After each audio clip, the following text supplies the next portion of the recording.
ಇನ್ನೊಂದು ಕಡೆ ಈಗ ರಾಜ್ಯ ರಾಜಕಾರಣದಲ್ಲಿ ಚರ್ಚೆ ಇರೋದೇನು? ಡಿ ಕೆ ಶಿವಕುಮಾರ್ ಅವರ ಆಪ್ತರನ್ನು ಕೇಳಿ ನೋಡಿ. ಅವರು ಫಸ್ಟು ಡೆಡ್ಲೈನ್ ಕೊಟ್ಬಿಟ್ರಂತೆ ಹೈಕಮಾಂಡಿಗೆ, ಅಕ್ಟೋಬರ್ 31. ಅದೇನು ಮಾಡ್ತಿರೋ ಗೊತ್ತಿಲ್ಲ, ಅದಾದ ನಂತರ ನಾನು ಮುಖ್ಯಮಂತ್ರಿ ಆಗಬೇಕು ಅಂತ ಹೇಳಿದ್ರಂತೆ. ಆಮೇಲೆ ಬಿಹಾರ ಎಲೆಕ್ಷನ್ ಡೇಟ್ ಅನೌನ್ಸ್ ಆಯಿತು. ನೀವು ಸುಮ್ಮನೆ ರೀ ಡಿ ಕೆ ಶಿವಕುಮಾರ್ ಅವರೇ, ಅದು 14ನೇ ತಾರೀಕು ರಿಸಲ್ಟ್ ರೀ, ನವಂಬರ್ 14ನೇ ತಾರೀಕು. ಅಲ್ಲಿ ತನಕ ಇದನ್ನೆಲ್ಲ ಮಾಡೋಕ್ಕಾಗಲ್ಲ, ಅಲ್ಲಿ ತನಕ ಚರ್ಚೆನೇ ಬೇಡ ಅಂದ್ಬಿಟ್ರಂತೆ.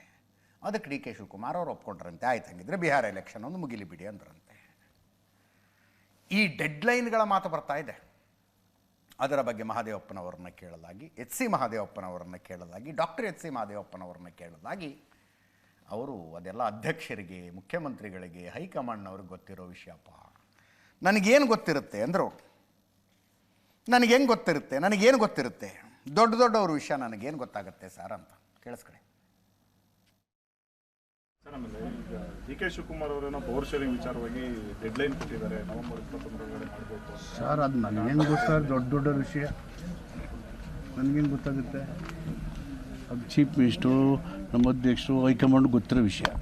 ಸರ್, ಆಮೇಲೆ ಈಗ ಡಿ ಕೆ ಶಿವಕುಮಾರ್ ಅವರೇನೋ ಪವರ್ ಶೇರಿಂಗ್ ವಿಚಾರವಾಗಿ ಡೆಡ್ಲೈನ್ ಕೊಟ್ಟಿದ್ದಾರೆ, ನವೆಂಬರ್ 21 ಮಾಡಬೇಕು ಸರ್. ಅದು ನನಗೇನು ಗೊತ್ತಾಗ ದೊಡ್ಡ ವಿಷಯ ನನಗೇನು ಗೊತ್ತಾಗುತ್ತೆ? ಅದು ಚೀಫ್ ಮಿನಿಸ್ಟ್ರು, ನಮ್ಮ ಅಧ್ಯಕ್ಷರು, ಹೈಕಮಾಂಡ್ ಗೊತ್ತಿರೋ ವಿಷಯ.